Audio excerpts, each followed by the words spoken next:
Hello, ನನ್ನ ಹೆಸರು professor and doctor Parampalli Surendra Upadhya. ಈಗ ನಿಮಗೆ 5ನೇ ಭಾವದ ಬಗ್ಗೆ ತಿಳಿಸ್ಲಿಕ್ಕಿದ್ದೇನೆ. 5ನೇ ಭಾವ ಏನು ಹೇಳ್ತದೆ ಅಂತ ತಿಳಿದುಕೊಳ್ಳೋಣ.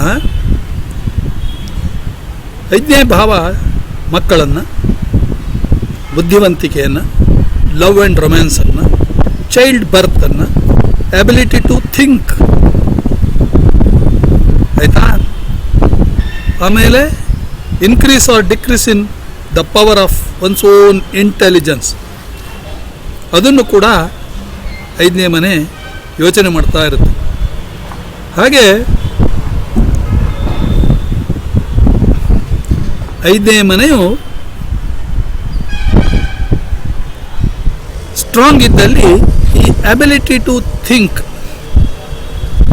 ವಿಲ್ ಬಿ ವೆರಿ ಪವರ್ಫುಲ್ ಆಗಿರುತ್ತೆ, ಆಯಿತಾ. ಇನ್ನೇನು ತೋರಿಸ್ತದೆ ಅಂದರೆ 5th ಹೌಸ್ ಪೂರ್ವ ಪುಣ್ಯ ಸ್ಥಾನವನ್ನು ತೋರಿಸ್ತದೆ. Actually there are so many ಕಾರಕತ್ವಾಸ್ ಸುಮಾರಿದೆ. ಅದನ್ನು ಹೇಳ್ತಾ ಹೋದರೆ ದೊಡ್ಡ ಬುಕ್ಕೇ ಬರಿಬಹುದು. ಇರಲಿ, ಈ ಒಂದು ಜಾತಕದ ವಿಶ್ಲೇಷಣೆ ಮಾಡೋಣ. ಮಿಥುನ ಲಗ್ನದ 2ನೇ ಮನೆಯಲ್ಲಿ ಅಂದರೆ ಕರ್ಕದಲ್ಲಿ ಕೇತು, ಆಮೇಲೆ ಸೂರ್ಯ ಶನಿ ಕನ್ಯಾದಲ್ಲಿ, ಶುಕ್ರ ಬುಧ ತುಲಾದಲ್ಲಿ, ಪಂಚಮದಲ್ಲಿ, ಮಂಗಲ್ 7ನೇ ಮನೆಯಲ್ಲಿ, ಆದರೆ ಭಾವದಲ್ಲಿ 6ನೇ ಮನೆ ಆಗ್ತದೆ. ರಾಹು 8ನೇ ಮನೆಯಲ್ಲಿ, ಗುರು ವಕ್ರಿಯಾಗಿ 11ರಲ್ಲಿ, ಚಂದ್ರ 12ರಲ್ಲಿದ್ದಾನೆ, ಆದರೆ ಅದು ಡಿಗ್ರಿ ವಾಯ್ಸ್ 11ಕ್ಕೆ ಹೋಗ್ತಾನೆ, ಆಯಿತಾ. ಈಗ ನಮಗೆ ಬೇಕಾಗೋದು ಕಸ್ಪ್, 5ನೇ ಮನೆ ಕಸ್ಪ್. ಯಾಕಂದರೆ 5ನೇ ಮನೆ ಬಗ್ಗೆನೇ ನಾನು ಹೇಳಲಿಕ್ಕಿದ್ದೇನೆ. 5th ಕಸ್ಪ್ ಇಲ್ಲಿ ನೋಡಿದರೆ ರಾಹು ನಕ್ಷತ್ರ ಲಾರ್ಡ್, ಶುಕ್ರ ಅದರ ಅಧಿಪತಿ. ರಾಹು ನಕ್ಷತ್ರ ಲಾರ್ಡ್ ಅಂದರೆ ಸ್ವಾತಿ ನಕ್ಷತ್ರದಲ್ಲಿ ಇದ್ದಾನೆ. ಆದ್ದರಿಂದ ಶುಕ್ರ ಸಬ್ಲಾರ್ಡ್ ಆಯಿತು. 19 ಡಿಗ್ರಿ ಎಲ್ಲಿರುವುದರಿಂದ ಸಬ್ಲಾರ್ಡ್ ಶುಕ್ರ ಆಯಿತು. ಅದೇ ನಾವು ಶುಕ್ರನನ್ನು ನೋಡಿದವಾಗ ರಾಹು ನಕ್ಷತ್ರ ಲಾರ್ಡ್, ಹಾಗೆ ಚಂದ್ರ ಸಬ್ಲಾರ್ಡ್ ಆಗ್ತದೆ. ನೋಡಿ, ಗಾಡೆಸ್ ಲಕ್ಷ್ಮೀದೇವಿ 5th ಕಸ್ಪಿನ ಸಬ್ಲಾರ್ಡ್, ಅದೇ ಆ ಸಬ್ಲಾರ್ಡ್ಗೆ ಸಬ್ಲಾರ್ಡ್ ಪಾರ್ವತೀ ದೇವಿ. ಏನಾಯಿತು, ಶುಕ್ರ ಮತ್ತು ಚಂದ್ರ ಇಬ್ಬರು ಸೇರಿ ಇವರಿಗೆ ಭಾಳ ಒಳ್ಳೆಯ ಬುದ್ಧಿವಂತಿಕೆಯನ್ನು ಕೊಟ್ಟಿರ್ತಾರೆ ಅಂತ. ಚಂದ್ರ ಈಗ ನಿಮಗೆ ಯಾರ ನಕ್ಷತ್ರ, ರೋಹಿಣಿ ನಕ್ಷತ್ರ ಅಂದರೆ ಚಂದ್ರ ನಕ್ಷತ್ರದಲ್ಲಿರೋದ್ರಿಂದ ಚಂದ್ರ 2ನೇ ಮನೆ ಅಧಿಪತಿ. ಮಿಥುನ ಲಗ್ನದವರಿಗೆ 2 ಮತ್ತು 11. ಅದೇ ಶುಕ್ರ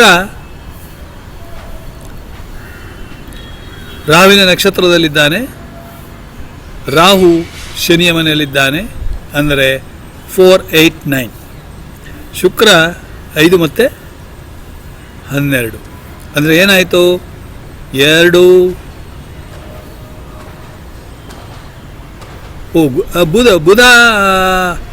ಬುಧ ಹೇಳಲಿಲ್ಲ, ಬುಧ ಅಗತ್ಯ ಇಲ್ಲ ಬಿಡಿ, ಆಯಿತಾ. ಶುಕ್ರ 5 ಮತ್ತು 12, ರಾಹು 4, 8, 9 ಅಂದರೆ 4, 5, 2, 4, 5, ಆಮೇಲೆ 11, 12, 8. 2, 4, 5, 8, 11, 12 ಅಂದರೆ 5, 11 ಬಂದಿದೆ. ಇನ್ನು 7 ಬಂದಿದ್ದರೆ ಇವರದ್ದು ಲವ್ ಮ್ಯಾರೇಜ್ ಅಂತ ಹೇಳ್ಬೋದು. 5, 7, 11 ಬಂದಿದ್ದರೆ 5, 7, 11, 12 ಲವ್ ಮ್ಯಾರೇಜ್ ಅಂತ ಹೇಳ್ಬೋದಿತ್ತು. ಇವರಿಗೆ ಬಂದದ್ದು 5, 11, 6, 8, 12. ಇದು ಏನಾಗ್ತದೆ ಅಂದರೆ 6, 8, 12 ಡಿಸ್ಟರ್ಬೆನ್ಸ್ ಆಫ್ಟರ್ ಮ್ಯಾರೇಜ್. ಅದರಿಂದ ಮದುವೆ ಆದರೂ ಸ್ವಲ್ಪ ಮಟ್ಟಿಗೆ ತೂತು ಮಾಯ ನಡೀತಾ ಇದೆ. ಆದರೂ ಕೂಡ ಮದುವೆಯಾಗಿ ಇವತ್ತಿಗೆ 41 ವರ್ಷಗಳು ನಡೀತಾ ಇದೆ. 1978ರಲ್ಲಿ ಫೆಬ್ರವರಿಯಲ್ಲಿ ಮದುವೆ ಆದ್ದು. ಇದೇ 24 ಫೆಬ್ರವರಿಗೆ 2019ಕ್ಕೆ ಎಷ್ಟಾಯಿತು? 32/1/19 41 ವರ್ಷ ಕಂಪ್ಲೀಟ್ ಆಗ್ತದೆ. 42ನೇ ಮದುವೆ ಇದು ಪ್ರಾಯಕ್ಕೆ ವರ್ಷಕ್ಕೆ ಕಾಲಿಡ್ತಾ ಇದ್ದೀವಿ. ಆಯಿತಾ? ಸೊ ನೀವು ಹೇಳುವಾಗ 5th ಹೌಸ್ 5ನೇ ಮನೆ acting, rape, chaste, to learn mantras, making profit to others, leading luxury life, negating services, paid jobs as well as to lose the job also. Yes, paid job. ಇವರು ನಿಗೇಟಿಂಗ್ ಮೀನ್ಸ್ ಬೇಡ ಅಂತ ಹೇಳಿದ್ದವರು ಇದ್ದಾರೆ. 50,000 ತಿಂಗಳಿಗೆ ಕೊಡ್ತಾ ಇರೋದನ್ನು ಇವರು ಅದು ಬೇಡ ಅಂತ ಹೇಳಿ ಓದಿದ್ದಾರೆ. ಮಣಿಪಾಲ್ ಅಕಾಡೆಮಿ. ಓಕೆ, ಸೊ ನೀವು ಇವರಿಗೆ ಬೇಡ. ಕಾರಣ ಏನು? ಇವರು ಸ್ವಂತವಾಗಿ ಯೋಚನೆ ಮಾಡಿ ವಿಡಿಯೋಗಳನ್ನು ಅಪ್ಲೋಡ್ ಮಾಡಲಿಕ್ಕಿದ್ದಾರೆ. ಆಮೇಲೆ 5ನೇ ಮನೆ ಕ್ಯೂರ್ ಆಫ್ ಡಿಸೀಸಸ್ ಆಲ್ಸೋ. ಯಾಕಂದರೆ ಅದಕ್ಕೆ 6ನೇ ಮನೆಗೆ ಅದು 12ನೇ ಮನೆ ಆಗ್ತದೆ. ಆಯಿತಾ? ಸೊ ಅದರಿಂದ so if it is favourable, 5th house is favourable, ಇವರಿಗೆ ರೋಗವೇ ಇಲ್ಲ ಅಂತ ಹೇಳ್ಬೋದು. ಇಲ್ಲಿ ಏನಾಯಿತು? 4, 11, 4, 5, 11, 12 ಇದೆ. ಅಂದರೆ ಆರೋಗ್ಯದಲ್ಲಿ ಯಾವುದೇ ರೀತಿಯ ತೊಂದರೆ ಇಲ್ಲ. ಆಯಿತಾ? ಅಗೇನ್ 5ನೇ ಮನೆ cusp Shukra, 5th cusp sublord Shukra. ಆದ್ದರಿಂದ ಇವರಿಗೆ ಹೆಣ್ಣು ಮಕ್ಕಳು ಅಂತ ಹೇಳ್ಬೋದು. ನೋಡಿ, child birth you can decide on the strength of sublord. ಆಯಿತಾ? ಸೊ ಈ ರೀತಿಯಾಗಿ ನೀವು ಹೇಳಬೇಕೇ ವಿನಃ ಇನ್ನೊಂದು ಜಾತಕವನ್ನು ನೋಡೋಣ. ಅವ್ರದ್ದು ಕೂಡ ರೋಹಿಣಿ ನಕ್ಷತ್ರವೇ. ಇಲ್ಲಿ ರೋಹಿಣಿ ನಕ್ಷತ್ರ ಅನ್ನೋದಕ್ಕಿಂತ 5th ಕಸ್ಪ್ ನಕ್ಷತ್ರ ಲಾರ್ಡ್ ಕೇತು, ಸಬ್ಲಾರ್ಡ್ ಸ್ಯಾಟರ್ನ್. ಅದೇ ಸ್ಯಾಟರ್ನ್ ಶನಿ ಸಬ್ಲಾರ್ಡ್ ಅವರಿಗೆ ಮರ್ಕ್ಯೂರಿ ಆಗಿರುತ್ತೆ. ಮರ್ಕ್ಯೂರಿ ಏನಾಗ್ತದೆ? ಮರ್ಕ್ಯೂರಿ ಅವರಿಗೆ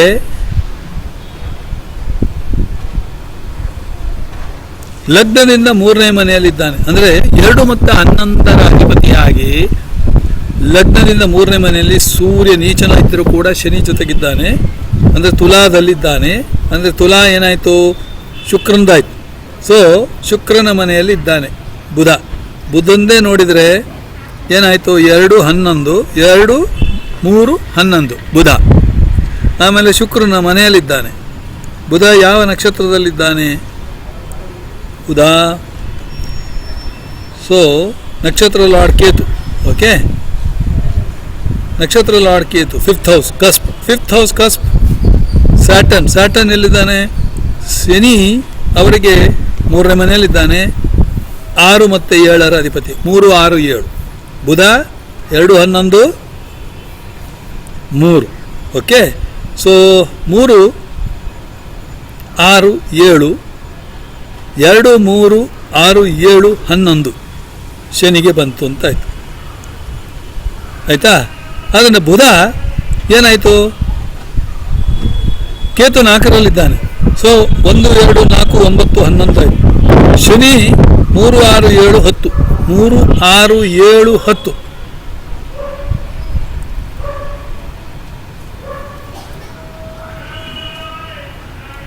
ಯಾಕೆ? ಶುಕ್ರ 3 ಮತ್ತು 10ರ ಅಧಿಪತಿ.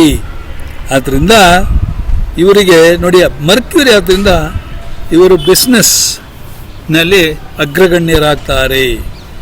ಯಾಕಂದರೆ 1, 2, 4, 9, 11 ಇರೋದ್ರಿಂದ 7, 11 ಕೂಡ ಇದೆ, 3, 11 ಇದೆ, 10, 11 ಇದೆ.